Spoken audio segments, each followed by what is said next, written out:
I used to count dollars for a living. Now I stack records to the ceiling. Dodging all these villains, never catching feelings. Catch me in the wave, best believe I'm chilling. Yo, my father told me better, so I'm never chasing cheddar, never chasing greed. Get up on your knees, I'ma need you to pray better. Think you flying higher than every person at Coachella. Please could you stop it? Every time you spit a line, you be thinking about them profits, thinking about deposits, forget about the process. Focus on your mind and close both eyelids. Yo, you need to turn the lies and vocalize these potent lies. Why you telling lies, selling pies in the skies? You a snake in the skies and I despise it. Hope you drop it. Use your brain, don't you know you got logic? Yeah. Yo, use your brain, don't you know you got logic? Your frontal lobe, don't be dumb. Use your brain, don't you know you got logic? Yeah. Your frontal lobe. Use your brain, don't you know you got logic?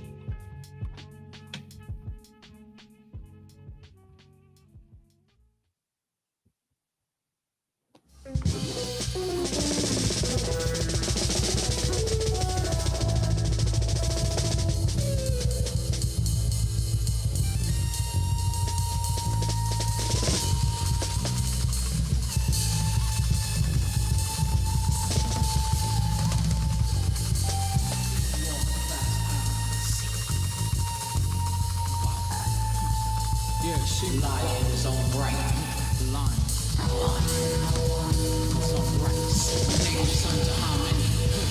Native son to how many? Whose chain first to break? Midnight shit hard run. Whose chain first to break? Mind to mind, feel change over. Change to feel over. Swamp rice. Over. Crowd sleep. A cold myth, you got me with a cold myth. Got me with a cold myth. I mean, if you knock me still, with a cold myth, with a cold myth. Every corner a satellite of humanity. Tap in. Tap in. Get yourself in. Came back with the outer limits. Gimmicks rockabye. Us to sleep. While we fight tired eyes from clothes. But they closing up shop. Closing up shop. And your money just blowing in the wind.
You are now tuned in to the Cosmic Convos podcast, your number one source for accurate, relevant, and thought-provoking astrological conversations in the podcast nation.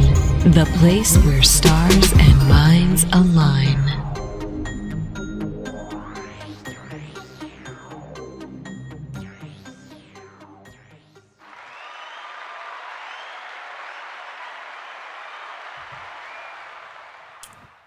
Peace. You're now tuned into the Cosmic Convos podcast. I'm your humble host, Herut, and I got my good brother over here. Brother Ra, how you doing? My brother, happy to be alive. How about yourself? Hey, man, no complaints, man. Just, like I said, trying to get better every day, and, trying to get like you, man, trying to trying to get like, a few more decades of knowledge in me real quick, man. Of this whole thing, man. You're on your way, brother. You're definitely on your way, man. Indeed. But, as always, before we get too far, I want to remind you all to like, subscribe, and share this episode to all your peoples, all your outlets and different things like that. And, want to let you know who's bringing this podcast to you. So we got this podcast is brought to you by Push It Forward Media Group and Sidereal Astrology and our good people over there on Patreon. Big up to the patrons out there.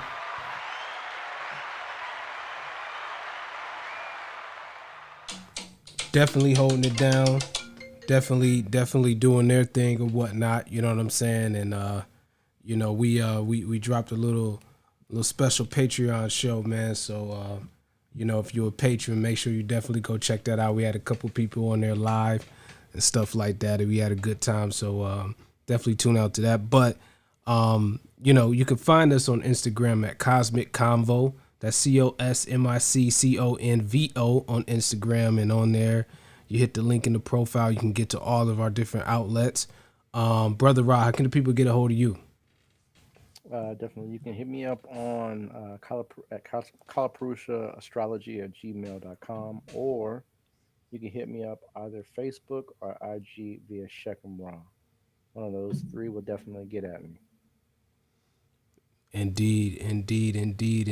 And I want to send a special shout out to all the people that's tuning in live right now. We've been working with this new platform and stuff, not new platform, but new format for the show. So feel free to drop your comments. Like last week you saw, we answered a question on here, and then pretty soon we'll start letting people roll in here, and we'll take some live callers on here or whatnot, make the show real interactive. So definitely take advantage of this. So I appreciate y'all coming, checking us out. Know we running a little behind, but we navigating this thing, navigating this plane or whatnot, But indeed, man. So here we are. We're at episode 78. Episode 3 of season 4, man. How you feel about that?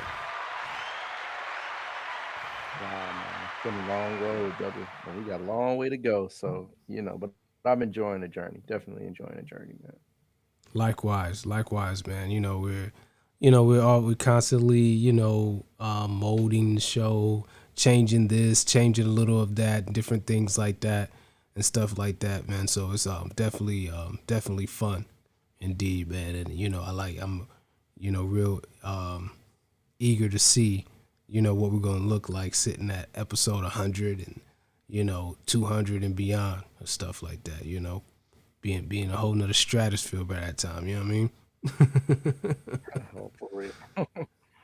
Yes, sir. Indeed. So I don't really have any questions from Patreon right now. again, if you're interested in, having us answer questions and stuff like that at the beginning of the show, Patreon is the way that you do that. So you could drop notes, drop us a note on Patreon and stuff like that. We can answer it there, and then answer it on the air as well, or whatnot. So definitely take advantage of that. Roz, anything that you wanted to go over before we got in? I know right now, just had that eclipse early this past morning or whatnot. We talked about the eclipse a little bit, but just we're still kind of, it's a little past the full moon, but we're still in that same realm. So we're still feeling it right now. You got anything you want to impart on the people before we jump into today's subject, today's episode? Yeah, it's hindsight is 2020, and going forward, just to advise the people, just be careful with eclipses. You don't want to take them lightly in regards to the inimical forces that they do imbue. So, word to the wise, just don't go out and try to view the eclipse as if it's something to watch or a spectacle to behold, because those forces can have adverse effects many times on levels of energy or chi in your body. So just word to the wise, when those eclipses happen, I'm talking about solar eclipses as well, just a good time to do spiritual practices and really focus yourself on things that you can do to improve and better your life. But definitely don't go out partying, having fun, doing the common Western thing of taking what do they have at the thing where they can see it on the ground and all that kind of stuff. Yeah, just not a wise move to make, knowing the nature of these forces. Yeah, yeah, you're not even really supposed to be outside when they happen, and when they do, this, especially at night. If you catch an eclipse at night, man, it's kind of a it's a kind of freaky phenomenon. You know what I'm saying? Like it looked like you shouldn't be outside. Right. Just word to the wise. And I've noticed the benefit of being inside and practicing things in the aftermath, because you see the aftermath around you where people were outside, enjoying and doing those types of things. So, once you practice this long enough, you definitely see the benefits and the rewards from observing certain principles. Yeah, man, I couldn't imagine leaving the club, walking out the club and looking, and then it just get dark real quick. Yeah, right. And here's the thing: if you got somebody on your arm, you might want to be careful, right? Because the next couple months might be a roller coaster ride with that one, right? Just be real careful, right? Yeah, man, I ain't trying to see none of that. And then add the liquor, right, to the equation and whatever else we do, right? That's a heck of a night. Oh yeah, man, that's a yeah, that'd be one for the history books. Yeah, for sure. Indeed. Well, with that being said, man, let's go ahead and jump into it. I labeled the show the difference between Western and Vedic / Sidereal Astrology Part 1, because we're gonna intro into a topic that I've seen people kind of try to create their own little thing for this in Western astrology, but I haven't really seen it really systemized and, formulated into an actual, like a hardcore, part of the Western tropical astrology system. And what I'm talking about is remedial, avenues. We've sat here and we've talked, for, tens and tens of episodes of all the different, assets and liabilities going on in different people's charts. And, we spoke on some of our own charts and stuff like that. But the thing that we haven't really touched on that much is, what do you do about it? You know what I'm saying? Do you just, do you just sit there and watch the car crash in slow mo and or is there something that you can maybe do to maybe lighten the blow, or is something there, and just from my experience in dealing with people, I haven't really seen that something that's really addressed in Western astrology is usually a heady approach. Like we do that sometimes. That's just a nice, safe, neutral way of saying, hey, you might want to just kind of take it easy during this time. You know what I'm saying? But there's real actual remedies and techniques and different things out there that you could be applying when you have certain, deficiencies rolling around in your chart or whatnot. I remember one time I was talking to a brother who's actually a sidereal astrologer, but he's a Western sidereal astrologer. So those remedies doesn't follow over in that type of system. And we were talking about, I forgot what we were talking about, but he was asking about, someone with, Mars afflicted or different things like that, or a woman having a heavy martial type of disposition. And I've, mentioned that, some people say wear pearls or, different things like that. And then he just was like, oh, really? And it just blew his mind. You know what I'm saying? As far as like, I never even thought about including it, those type of things in that or whatnot. So,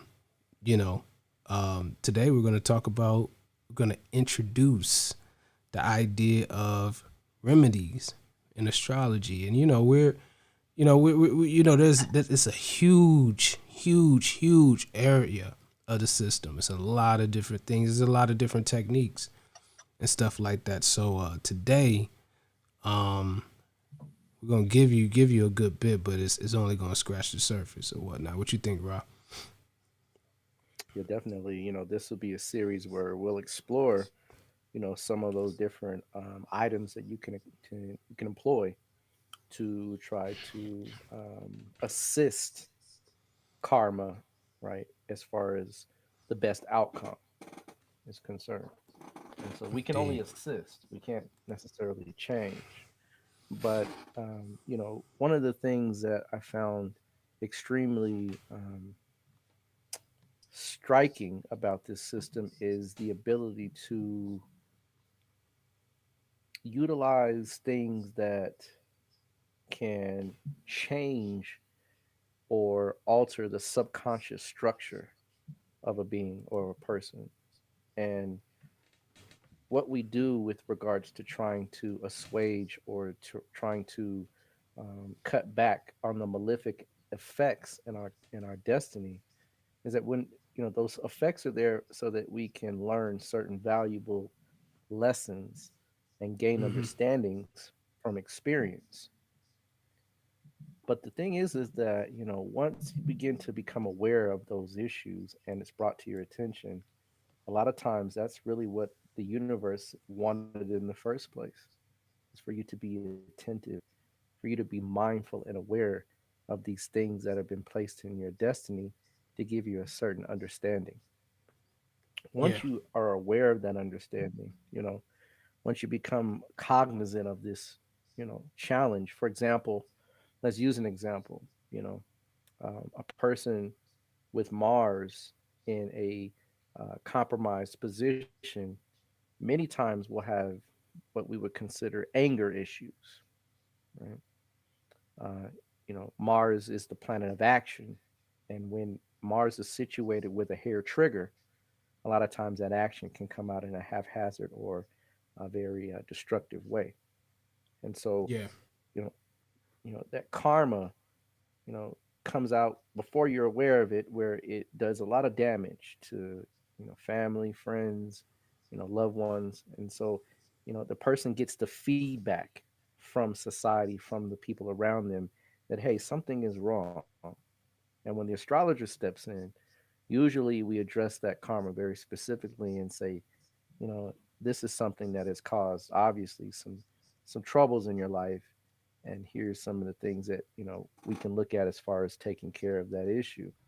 It doesn't necessarily get rid of the um, out the negative recompense or the negative feedback from the universe, what it does is it puts you on notice, right? It says, now you've been made aware. So when you go back and look, and the astrologer, provided he's competent, can point out issues to say, you know what, when you were in this period, this particular thing happened where you bullied or you abused or took advantage of X person. And the person Yeah. usually will say yes, right? We explore that in a karmic perspective to understand that your subconscious programming has to be changed, the needle has to be lifted. And those things are done through the practices of what we call upayis, and it's spelled Upayes, or what some would consider remedies. Yeah. And so when we, begin to assist in rewriting or restructuring the subconscious, right, the spirit, then we have the opportunity to create a space in which we can interject new behaviors and new patterns to now nudge or slightly, right, change or channel the karma in a more positive and healthier direction. Yeah. And so I make that, I say that as a premise so that people don't think that these particular techniques or upayas can change or erase negative karma. It doesn't. What it does is allows you to see it and to interact with it from a more uh, plastic and malleable perspective. So, another example, if that same person comes and he's married or she's married, and now there is a process where we can interject some of these techniques to now stop and circumnavigate those behaviors with the wife, with the Mhm. children, with the community, family. Now there's a space between the behavior. Now the device that we're going, the devices or techniques or things that we're going to talk about have a way to change or become a reminder to alter your behavior, to change, i.e., your karma, because karma is only an extension of your behavior, and behavior is only an extension of your mentality or your thinking.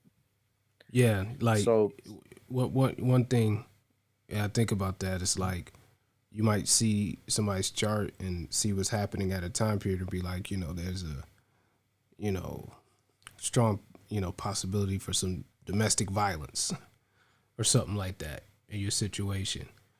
Of course, if you know ahead of time, you might steal the aggression, or the, that environment might still come upon you. You might feel that, but the actual domestic violence, you might be able to mitigate that. You might be able to, you'll have what you need to know to sidestep that aspect of it, even though there might be a bit of a conflict, a difference in there. But because of you knowing what's coming, you'll be able to check it to the point to where it doesn't go to that extent, even though the table could be set for something like that to occur. absolutely, absolutely. And, there's just many ways this can be used.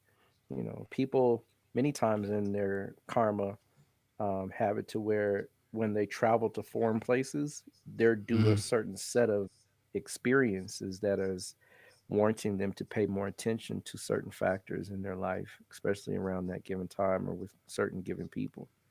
And so Yeah. they might travel. You can see that travel as being something that would be somewhat obstacle oriented, right? Mm. An obstacle course, and we can do certain things to give that person certain um,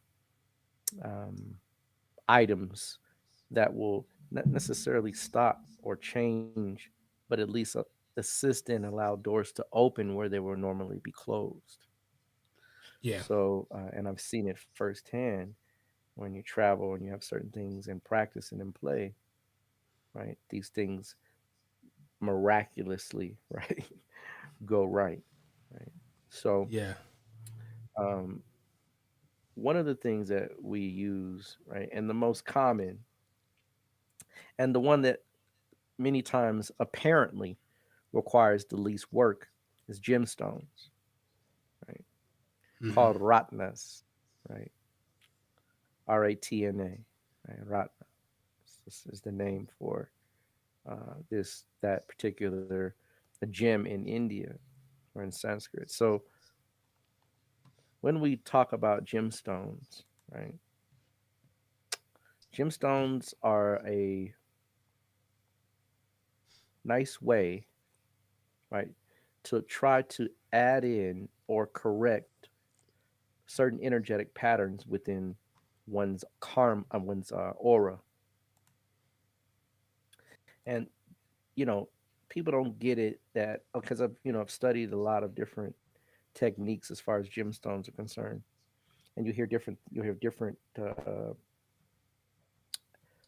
experiences. Right, some people will say, "I put the gemstone on," and right when I put the gemstone on, I got a phone call, right, about a deal I was trying to close. That's happened, Yeah. right? And some people get it. And it's well, you know, I noticed I got a raise at work, or I my daughter, ended up getting accepted into a certain position or a certain college. Small things, right? And I would sit there and I'd be like, well, why the results between because gemstone is a gemstone, provided it's prescribed correctly. That's one of the major themes that create problems in gemstones is the prescription of a gemstone. It's not in just a walk by, hey, put this ring on and see you later, right? For example, person with an Aries or say Scorpio ascendant. Let's even say Scorpio ascendant, Yeah. and you know the word is you're supposed to wear. The Scorpios have the ability to wear red coral.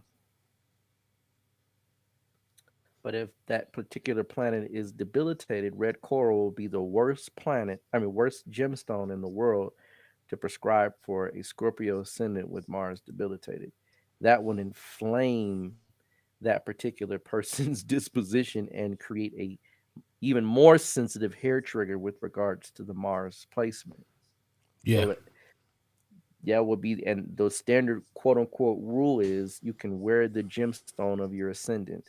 That is not always true. So you have to be very careful in what you prescribe on what someone can wear, right? A lot of times people want to wear diamond, right?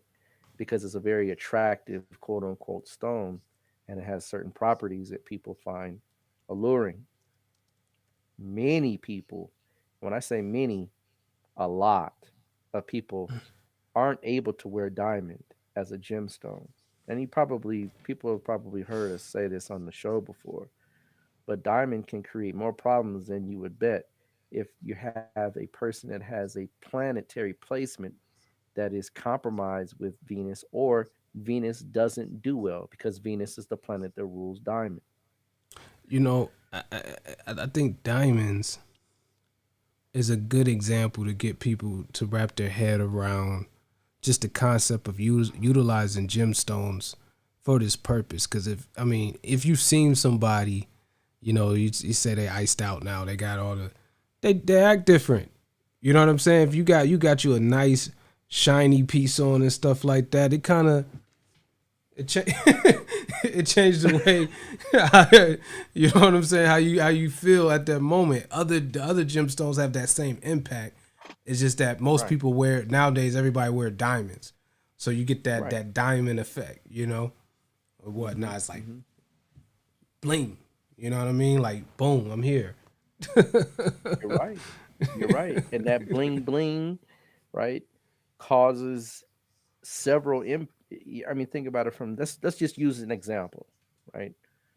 Let's say you're Sagittarius ascendant. Yeah.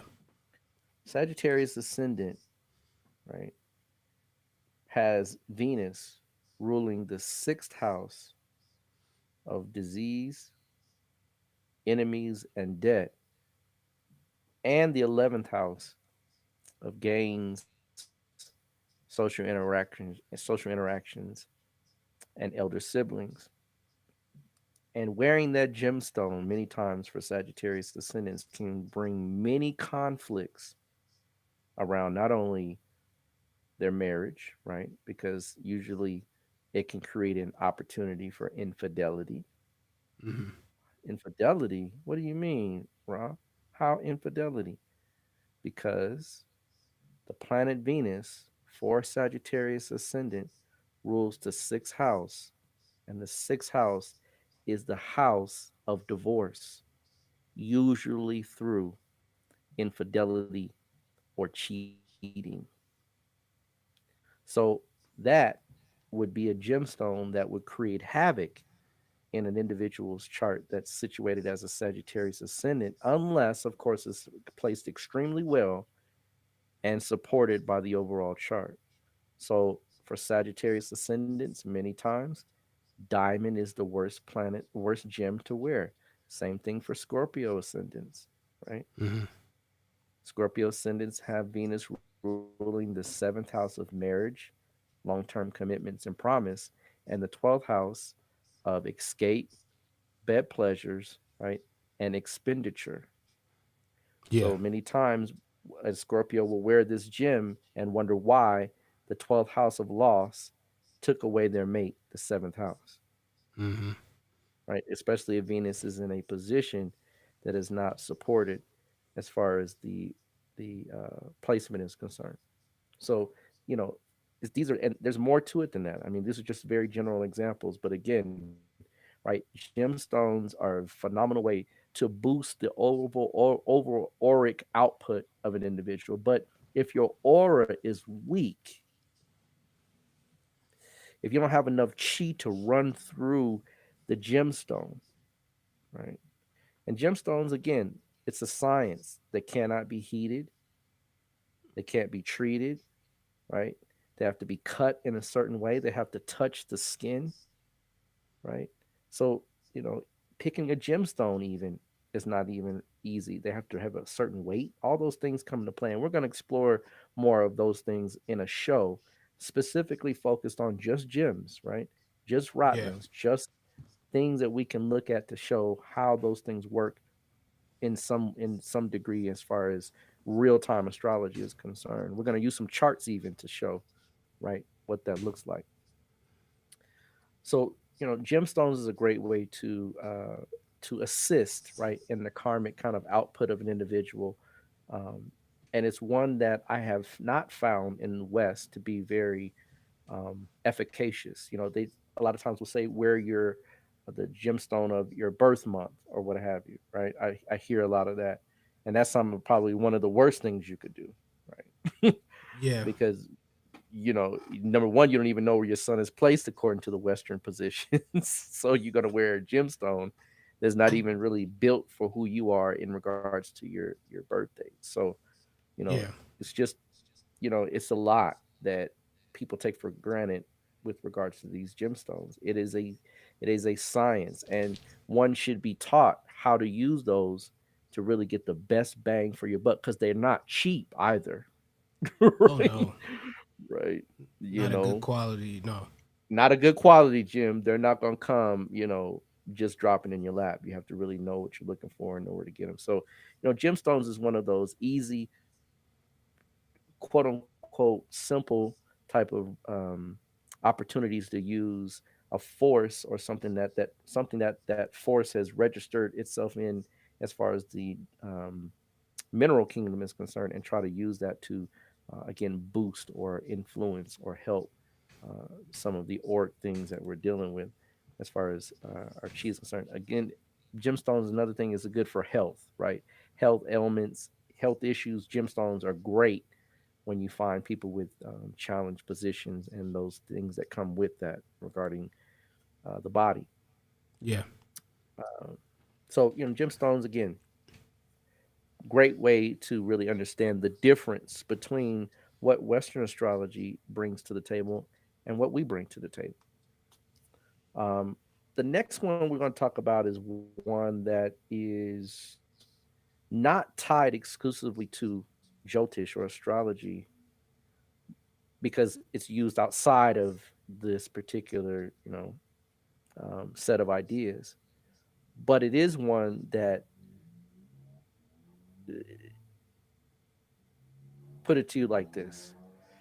Some people just begin to chant mantras and hakao at willy nilly, right? At any time, any given way, right? And they think that it's going to have some type of profound effect or change. And it may even have some impact. Definitely can do that.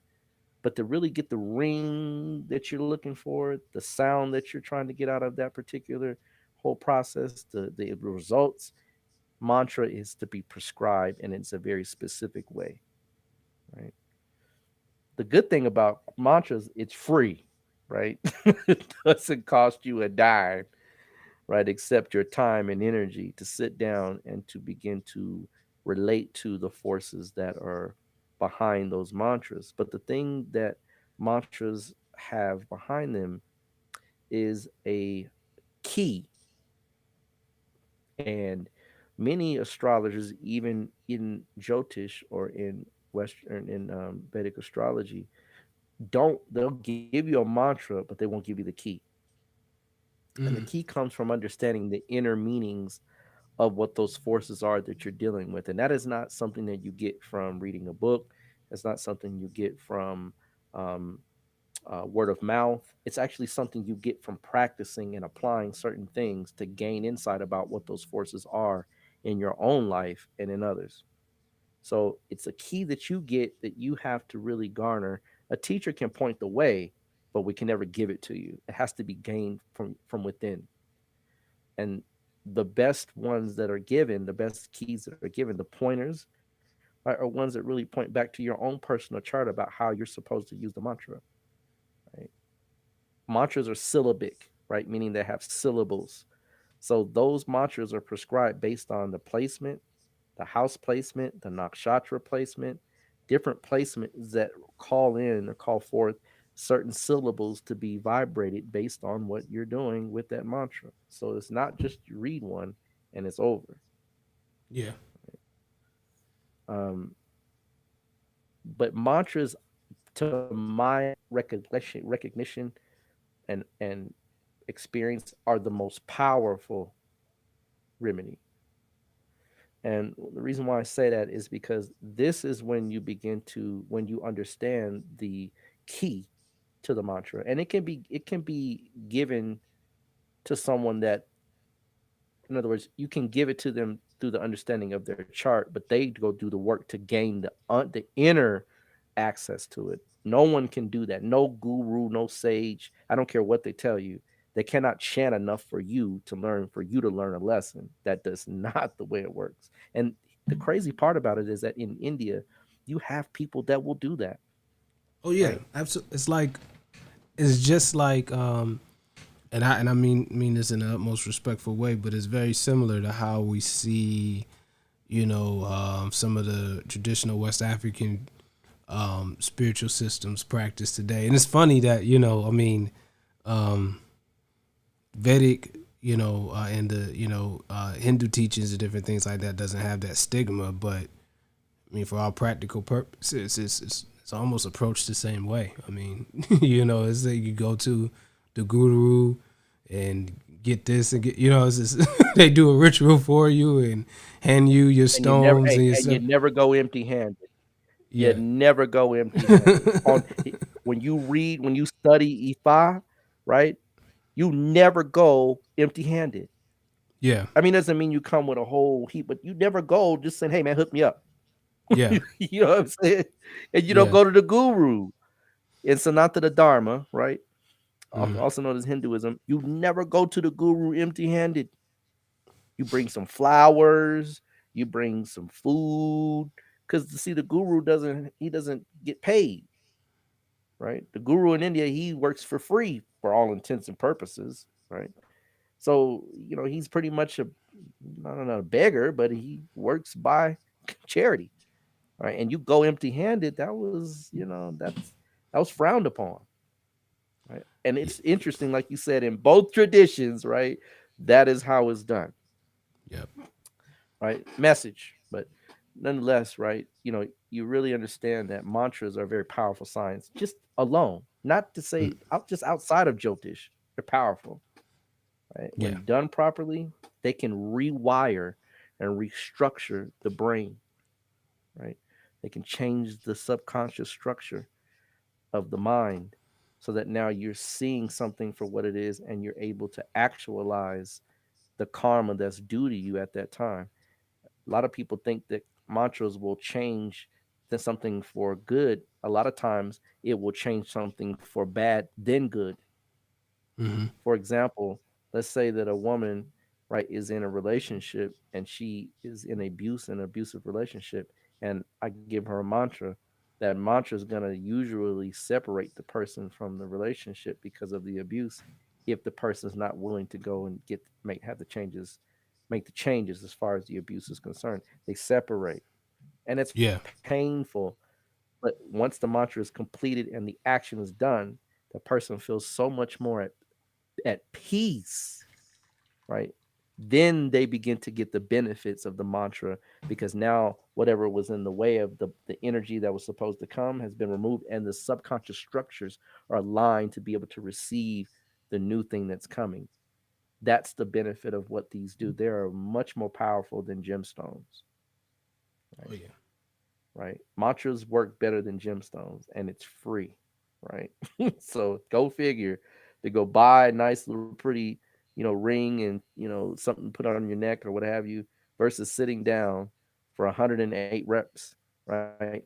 For so many times, so much period of time, or 1,008 reps or 10,008 reps, whatever is required, right? To turn on or turn off certain brain or neural connections and spiritual pathways. That's what mantras do. They turn off and turn things on, right? So, you know, very powerful remedy. And we're gonna, like I said, we're gonna have a nice little episode on, mantras, meaning from the perspective of applying them to um, redirect energy, karmically speaking, right? Um, and again, all of these are integrated, right? So mantras go with the gemstones. There's a mantra you say when you put the gemstone on, right? So there's a day and time that you put the gemstone on with the mantra. So it's not that they're separate, they're actually used in tandem. Beautiful system. Beautiful Yeah. system, right? Then getting deeper into how this works, each one of the particular, what we call planetary energies, netters, rishas, whatever your vernacular is, right, has a shape and pattern that is associated with it. They're called yantras, Yantras. Yeah. right? And yantras are uh, there's many types of yantras. Let's just say that, right? Um, It's almost like Vivis. there are veves, in fact. Yeah. And I mean, you're seeing the systems are just so close. You know what I mean? It's phenomenal, right? It literally is phenomenal that they have some similar patterns. You're right. Yeah. Vedas and yantras are almost, the purpose of them are almost identical, because you're calling up some forces that you need to have at your disposal or to be inculcated. Yeah. Perfect correlation. But yantras are different nature. You have things that are called mandalas, right? But here's the thing: your chart is a yantra. Go figure, Yeah. right? Right. Your chart is a yantra. So if I create your chart and I just strip it away and start making a pattern, you can see your life is constructed out of a pattern. And what my students are learning in level 2 students, they just got through learning aspects. When you look at a chart, you see all the lines connecting, right? Those are like neural pathways. Those are like pathways that are interlocked, interlaced, and pretty much create the person as to who they are, right?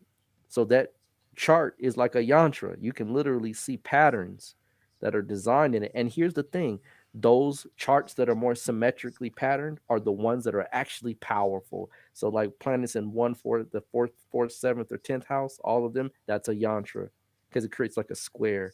Or planets that are in 1, 5, and 9, which creates a trine or a triangle, Mm-hmm. right? Or planets that are in the 3, 7th, and 11th, which creates an upside down triangle. But it says Those are patterns. Those are shapes, right? Right, it's the rock. exactly. Right, whatever that is, right? I was making, Right. J But you know what I'm saying? J, And Rockefeller's the it'd be rock. surprised. And you know what? I think 3, 7, 11 in there, doesn't he? Right? Yeah, I think he got that uh, 3, 7, 11 in there, right? I think so. Right? Yeah, Third, 7, 11th house, right? Got this set. Yeah, yeah, yeah. yeah, So, patterns in the destiny, yeah. yantras. You're a walking yantra. You're a walking mantra, right? Hmm. So, taking I those mean, things into consideration. we talked about it in one example in Kamala Harris's chart, and her name Her name, relative Kamala, to man. It's a mantra. yeah, That's in fact glad you said that because they take the syllable vowels of each one of the nakshatras and hmm, create your name from that sound vibration, which literally vibrates you. You yeah, know, so the science of this particular or the application of these sciences is far and vast. I mean, yantras are plentiful. There's more than just planetary yantras, by the way. There are hundreds of yantras, right?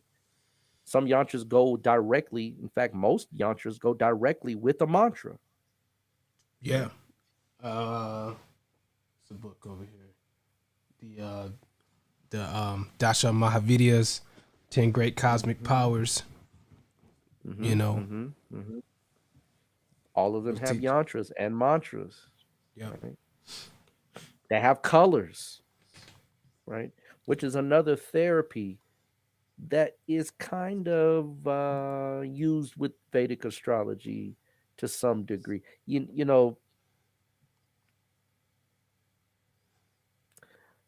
Before we get into colors, because we're going to tie colors into something else that's used within the context of this structure. But when you understand colors, there's a book. I can't remember the name of the book, but there's a book that really talks about the power of color. Really, like really clinically speaking, I think it's called the Principles of Color. I'll try to maybe I can recall the name by the end of the show, right? But in the book, they show very specific clinical, documented examples of how color affects people.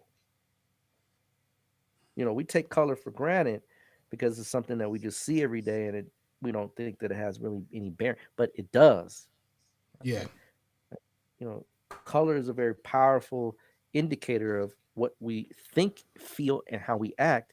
When people wear colors, one color I never wear, two I never combine is red and black. I never do, right? But Yeah. it's strange. I've noticed when people come in those vibrational patterns, something comes with them that tells me something about what they're bringing. I don't know if you've noticed that or not, No, right? I have absolutely. Right, right, Yeah, right. I So, know. I know. I and I, wonder. I noticed somebody made a comment about sigils. Sigils are a little different Mhm. in that sigils are created from a letter play, right? And letter plays don't necessarily yantras are shape oriented, and they have a pattern that has a specific effect on the brain, right? Sigils are just like to say if I wanted to, buy a house, and let's say the house I wanted is on Spruce Street. So I would just take all the vowels out of spruce and just leave with the consonants and then make a design out of those particular consonants into into some type of shape, right? That's what a sigil is. And sigils are a Western magic attempt at things. It may work for some people. I'm not saying it doesn't, but I'm just giving an address to that. It's a little different than what we mean by yantras, right? Or things that evoke certain energies out of shape. Shape when we're talking about squares, rectangles, dots, right? Very specific things that call attention to certain areas of the brain that lock you in, right? Yantras are almost like it's a meditation. So you're locking yourself into a specific pattern and vibrating with that pattern with the mantra, with the colors, right, of the particular force or entity that you're dealing with. Now, within the context of color, right, and color is real easy because each nectar, each planet has a particular color that's associated with it. That's the easy part. But the color is tied into a vaster approach in this science called Vashtu, right? And me and Harut have been looking at Vashtu deep, right? Because Vashtu is a very it's the Indian version of feng shui, Yeah. right? And actually it's older than feng shui. In fact, a lot of the sciences, including acupuncture, feng shui, were all done in India prior to anything done in China. You have Uh, the acupuncture Bodhidharma. points, Bodhidharma, The yeah, yeah. brought it with them. Yeah, so you have acupuncture points in China, you have marma points in India, right? Like this is a point in India, right? Just the third eye, right? Same thing is a point in China, right? So Hmm. you call it Ajna in India and Yin Tang in China, same point, right? So when you begin to understand this, right, there's a correlation, obviously, but Vashtu, right, is a science that uses shapes, colors, right? They even use gemstones in the home, right? So remember when I said these sciences are interexchangeable. That's how you know you have a complete system. A great man once said, you'll know when you're dealing with something that's of value when it's a complete system in and of itself. It doesn't need anything else. Yeah. And so, this system is airtight in that Vashtu teaches you how to place your bed for optimal sleeping, where to place your couch, what to have in the center of your home, what types of plants you should have, um, certain things around the house that you should have, certain type of bushes, all those things, just like feng shui, right? They include certain living arrangements to for better outcomes as far as your chi is concerned or your prana. And so Cities are even designed based on absolutely Vastu.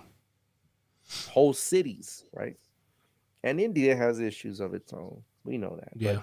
they're far more in advance than many other nations in that they do have access to nuclear power and things that most African nations are still catching up to this day. So, just showing the applications and how they're integrated, and they can also be used, separate, but they also use in an integrated way. So Vashtu is a science that really is a very powerful one. Certain things hanging from your windows, just all kinds of different things that we use to implement a more fluidic, energetic household. And that's just one application, right? And in that, they even use yantras in the house. So Yeah. I mean, Yeah.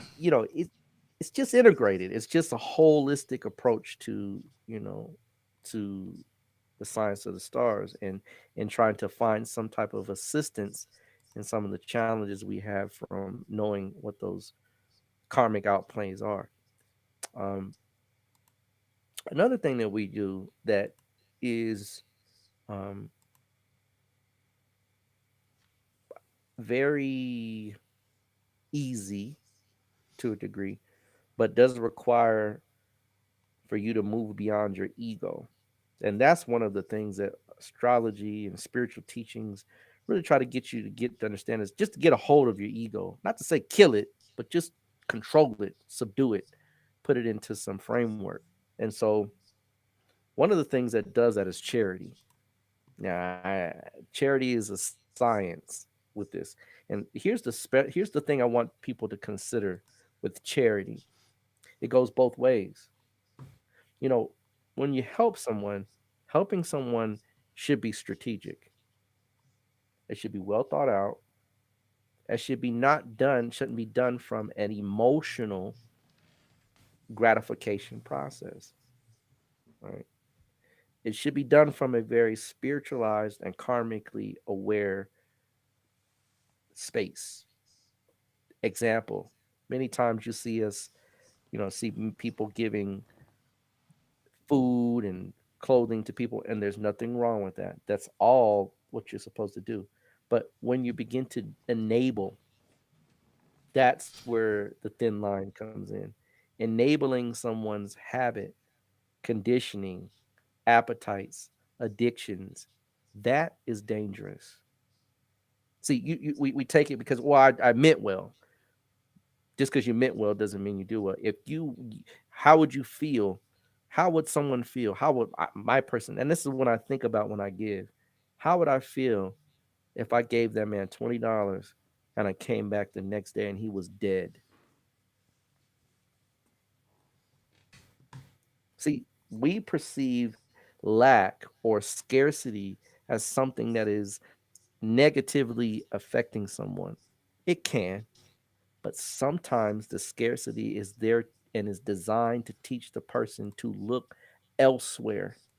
That what you're doing in this area isn't giving you the return that you're seeking. So when we do charity in a way and such that we prescribe the charity for very specific purposes and intents behind what it is that you're dealing with. For example, let's go back to that Mars debilitation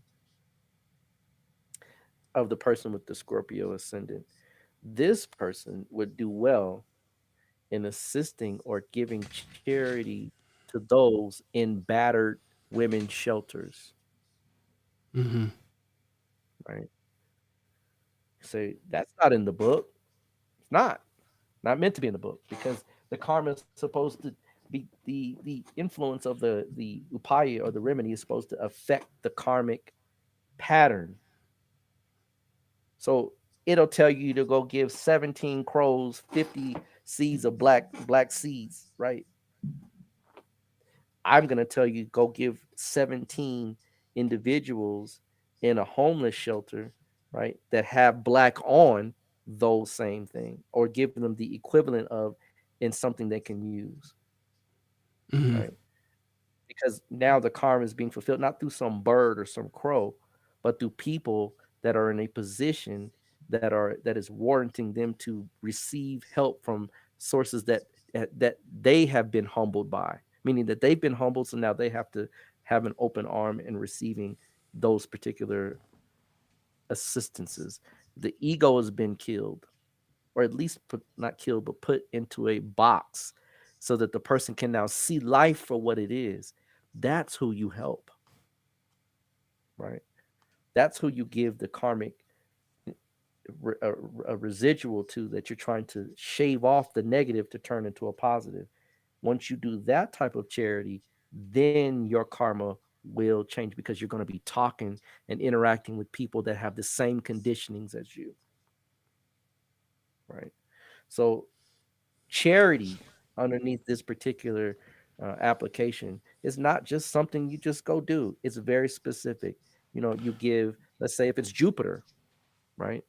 And I would say, hey, why don't you write a check to, let's say, a Sarasat Society for $1,000, or it could be IFA or anybody that has a group that's trying to do something. If it's a Jupiter problem, many times you can go and give that particular amount, depending upon what's going on, to that particular group, and the karma will, right, somewhat lift.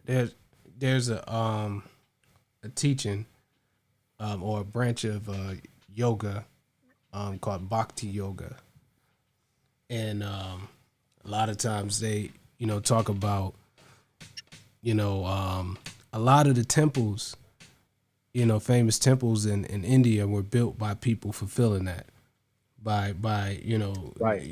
that was part of like their karma to build Build a that temple temple for their guru. for that principle, Yeah. right? And you'd be surprised how many people it helps, how many people come through, are advised, gifted. because the karma now is shifting, and you learn by seeing that action, seeing that outcome, right? It changes your heart, it changes your mind. So, charity is a big thing that we use in um remedies or upayas, and it's not free.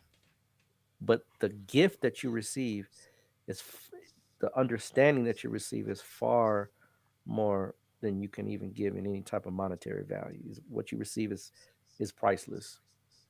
So, that's another way that we apply, things that help, things that open your mind to look at things from a different perspective. You may talk to somebody that has the same issue, and they may.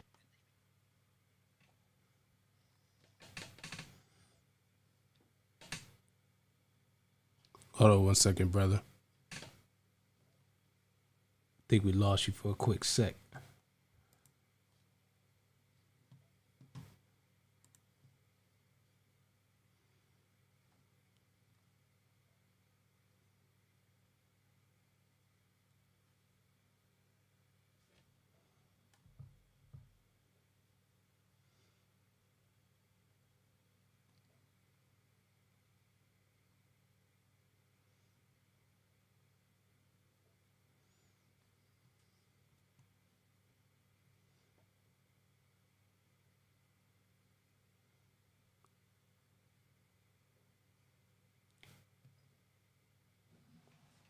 One sec.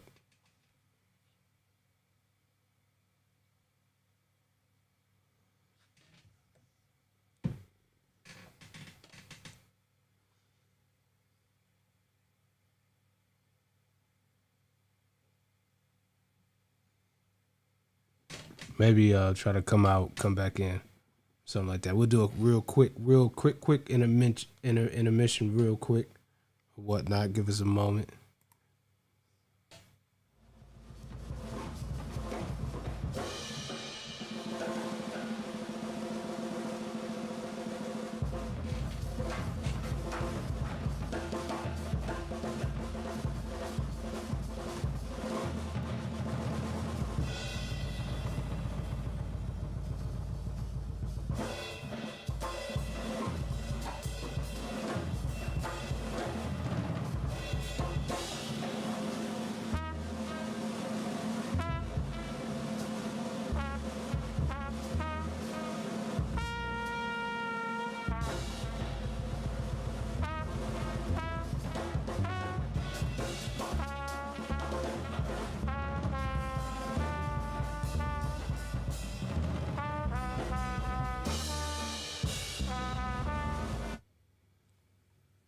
All Peace, right. peace, peace, peace.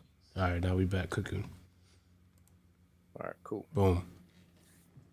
So All right.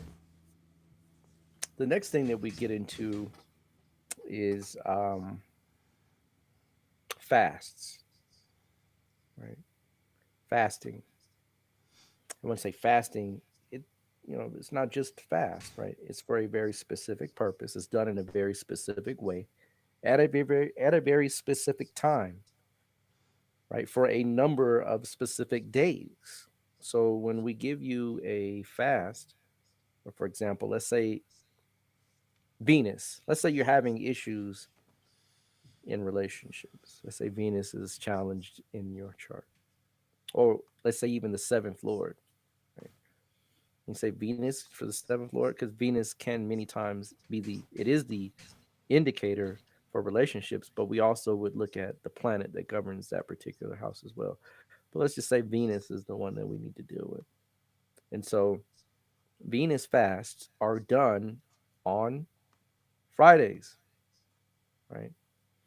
They're done when the moon is traversing either Taurus or Libra, right? They're also done when Venus is in specific positions for the person's chart. So if Venus is transiting certain houses, right, we may give a.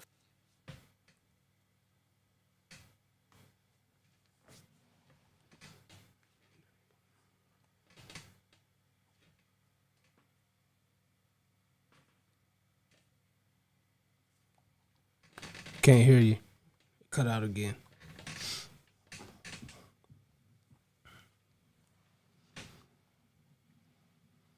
Hey y'all, this is we using all the technology and everything like that, so it don't work perfect. So you bear with us for a minute. Mercury just went retrograde, so here we go.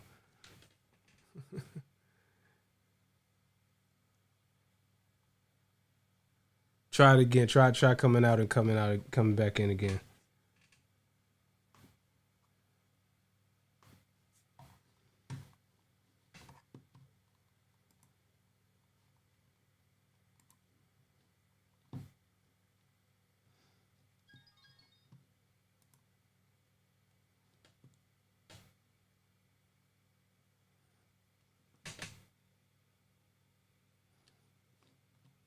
Still don't hear. Hold on a second. Let's try it now.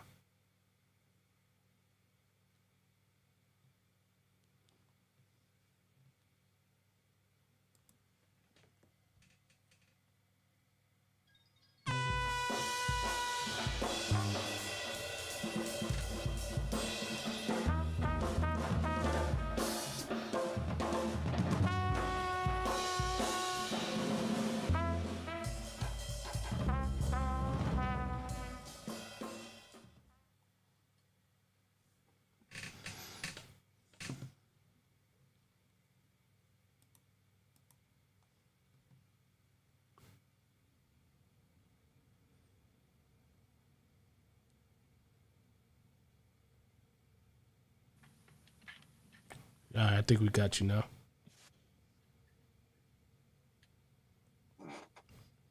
We can hear you now, Tef. Peace. We're good. We're good. Good. Boom. I just had to unplug it and plug it back in. We should be good. All right. Okay, cool. Let's get Appreciate this done. y'all So, sticking in there. patience, definitely.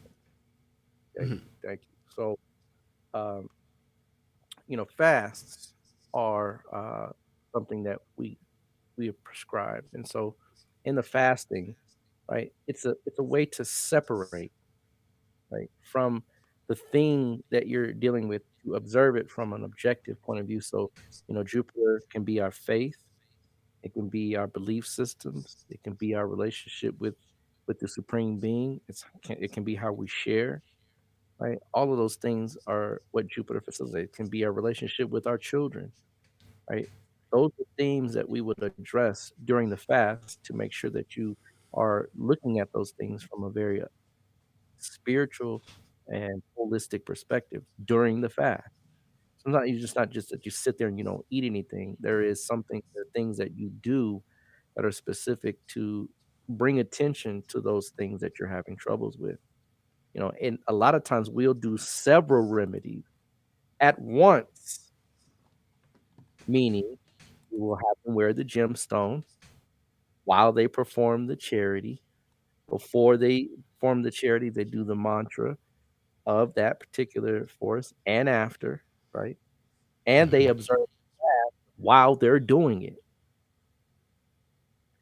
That is when you begin to really call in and harness all of them in a holistic way to bring complete, utter focus and attention on that particular part or aspect of our spirit to gain another foothold or higher level of understanding so that we can maneuver it and manage it. That is the way it's done in the best, most effective way. You can use them singly, but the real approach is to use them in concert to try to laser beam what it is that you're dealing with and really make an impactful change.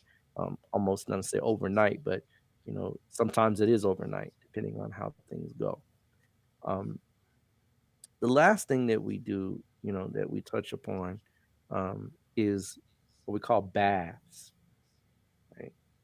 And baths are done um, in a very ritualistic,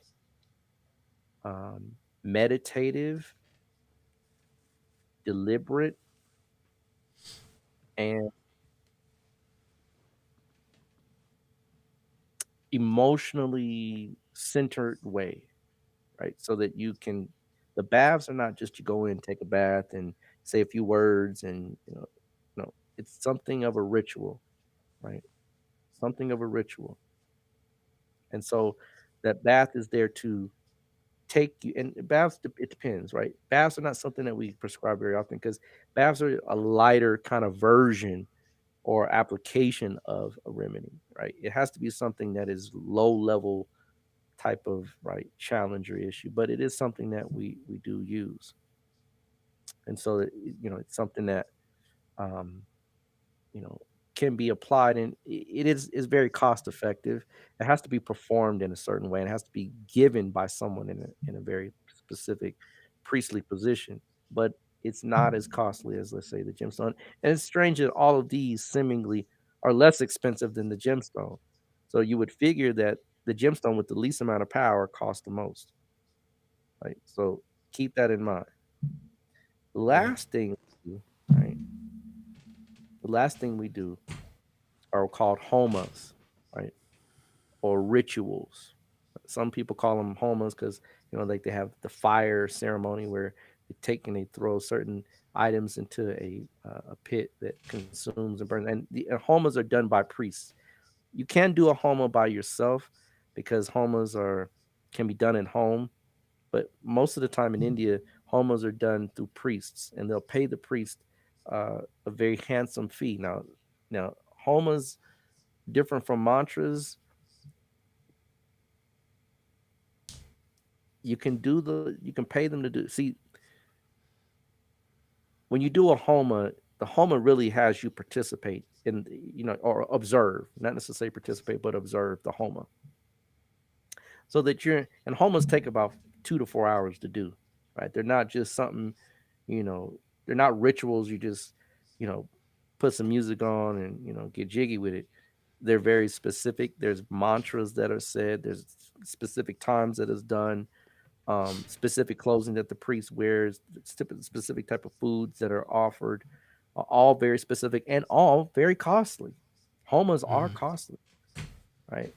Maybe not as expensive as, let's say, a 5 carat blue sapphire, right? But still costly because you have to pay for all these items, and you have to give donation to the the temple that the priest is operating out of.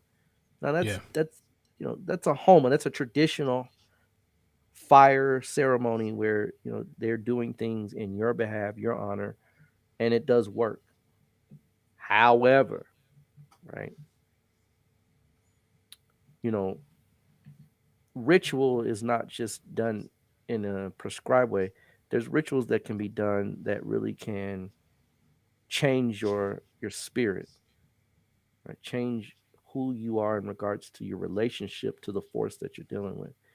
And that's where African rituals I have seen become efficacious in getting certain things done for the spiritual outcome of a person that has some issues. So rituals, I don't want you to think that when we say homas, that's not the only ritual. Homa is a type of ritual, but when I say ritual, I mean the entirety of ritualistic practice, meaning you do it in a very reverent, specific, time oriented fashion that does assist or aid you into changing your mentality and thinking. That is another way that you can support or help negative karma, or not support or help it, but to deal with it in a effective way. And so those are the primary ways that we use upayas or remedies to, again, change the subconscious patterning to overcome any type of karmic debt or issues that might be in the chart. Indeed, indeed, indeed. So, yeah, man, I think that that's a definitely good installment of this little, mini series within the series or whatnot to really kind of, see the differences and how just the science is applied, and then all the different, other elements that go along with it and stuff like that or whatnot. But as always, this episode was brought to you by Push It Forward Media Group, Calaprucia Astrology, and our good people over there on Patreon. Big up to y'all. Big up to y'all. Big up to y'all. Brother Rod, you got anything you want to say before we go ahead and officially get out of here? No, this was a nice, succinct episode. Be looking for the further podcast that we're going to be covering some of these remedies in a greater depth and detail. So be looking out for that. Um, Also, just spread the word, spread the message, tell your family, friends, and so forth about the show. We definitely want to see it grow during this season. This is going to be an informative, jam-packed information, jam-packed season as far as information is concerned. So definitely, put it out there. Share it with your friend, share it with somebody that you think would definitely benefit from exploring these sciences. So, with that being said, I just want to say I appreciate everybody showing up at this late hour and bearing with us during the technical difficulties. Indeed, indeed, indeed. So, with that being said, we'll be back next week, same time, same place. Another great episode. Want everybody be safe out there, and we're out. Peace. Peace.